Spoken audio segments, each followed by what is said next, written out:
यमुना नदी के किनारे एक गांव था रतनपुर। उस गांव में एक चुड़ैल का साया था। वो चुड़ैल बहुत ही अजीब थी। एक दिन, मुनिया के बापू, जल्दी अंदर आइए। सुरेश अभी नींद में था, चिल्लाकर बोला, क्या हुआ? गला क्यों फाड़ रही हो? ये देखो। अरे, ये कैसे हुआ? मुनिया, क्या हुआ बेटा? उससे क्या पूछ रहे हैं? बेचारी तभी से डरी सहमी हुई है। लेकिन ये तो कोई गंभीर बीमारी लगती है। हाँ, देखो तो, बेचारी की चुटिया ही काट ली किसी ने।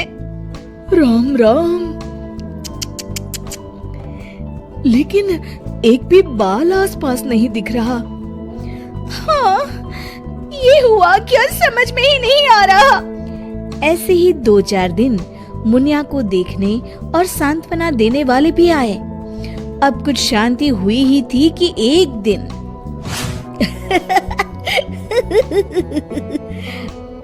क्या हुआ रामू? तू हंस क्यों रहा है? अरे काका, वो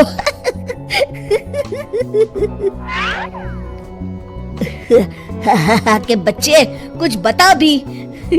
रूपा काकी की चुटिया कट गई है। हाँ, और मुन्नी भी।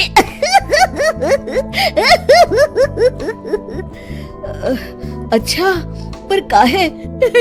आप भी पूछ लो। चल कर देखता हूँ। क्या हुआ मुन्नी? ये क्या हल्ला मचा हुआ है? तभी मुन्नी बाहर आती है। ये का सुन रहा हूँ? कैसे हुआ सब? अरे का बताएं चच्चा, रात में रोज की तरह खा पी के सोए और सुबह देखे तो अरे राम राम।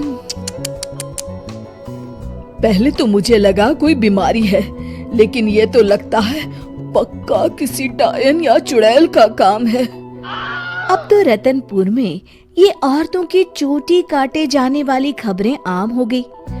अगले ही दिन, सरिता, आज बहुत गर्मी है, मेरा बिस्तर बाहर लगा देना। जी ठीक है। सरिता ने रमेश का बिस्तर बाहर और अपना और चुनिया का आंगन में लगा लिया। रात में रमेश को प्यास लगती है। बड़ी प्यास लगी है, लगता है सरिता ने पानी नहीं रखा। कोई नहीं, खुद ही ले लेता हूँ। अंदर जाने पर वो देखता है कि सरिता के बिस्तर के सिरहाने चुड़ैल खड़ी है। वो एक हाथ से सरिता की चोटी पकड़े हुए है और चाकू से उसकी चोटी काट रही है। वो जोर से चिल्लाया, चुड़ैल, बचाओ, बचाओ, चुड़ैल। सरिता और चुनिया उठ गए। गांव वाले भी फौरन आ गए। देखते हैं चुड़ैल हाथ में सरिता की चोटी लिए खड़ी है। भीड़ देखकर वो हंसते हुए बोली,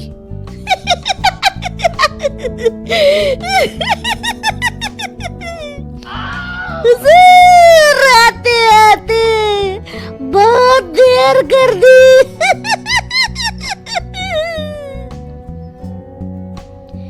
सरिता तो डर के मारे बेहोश हो गई, पर बाल तो जा ही चुके थे।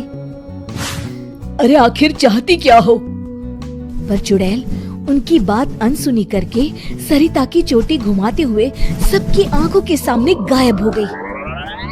चोटी वाली चुड़ैल की खबर जंगल की आग की तरह पूरे गांव में फैल गई और गांव में बातें चलने लगी। मुनवा, सुना है कल तेरी भाभी की भी चोटी चुड़ैल ले गई। हाँ, उन्हीं के घर मिलने जा रहा हूँ। वैसे तो ठीक ही रहा, कम से कम अब सर पर पल्लू तो टिकेगा। ये बात सही कही आपने। इतना कह के दोनों वहाँ से चले गए। इसी तरह चुड़ैल का डर सारे गांव में बढ़ता गया और लोग घर छोड़कर वहाँ से जाने लगे। तभी कुछ गांव के लोग आपस में बात करने लगे, क्यों ना सरपंच जी के पास चले। हाँ, सरपंच जी ने दुनिया देखी है, कोई ना कोई उपाय ढूंढ ही निकालेंगे। हाँ चलो। और सभी गांव वाले सरपंच जी के घर पहुंच गए। समस्या सुनकर सरपंच ने कहा, समस्या तो सच में गंभीर है। मेरी अम्मा की भी है, आपके यहाँ भी? हाँ, अब क्या करें, चुड़ैल पर किसी का वश है क्या? कोई तो उपाय होगा सरपंच जी। इसके लिए किसी ओझा से मिलकर बात करनी होगी। तभी मदन बोलता है, अगर हमें अपने गांव से इस चुड़ैल का साया हटाना है तो हमें उसकी चोटी काटनी पड़ेगी।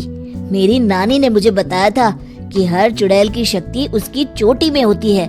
अगर हम किसी तरह उसकी चोटी काटने में सफल हो गए तो उससे अपना गांव छुटकारा पा जाएगा। बताओ कौन जाएगा चुड़ैल के पास? मैं उसे बताऊंगा कि क्या करना है। अरे मदन भैया, हम मुखिया जी के पास आए हैं मदद मांगने, वही जाएंगे। अरे ऐसे कैसे? मैं गया तो गांव कौन संभालेगा? इस रामू को भेज देते हैं। अरे ओ मुखिया, पगला गया है क्या? भरी जवानी में मौत के मुंह में चला जाऊं? तुम सब छोड़ो, मैं चला जाऊंगा। देखो, वो चुड़ैल अपना काम तभी करती है जब कोई सो रहा हो। आज तक कोई जगा हुआ इंसान उसका शिकार नहीं हुआ है ना? हाँ, सो तो है। तो आज रात सभी को जागते रहना है, सिर्फ मैं सोने का नाटक करूंगा। हाँ हाँ ठीक है।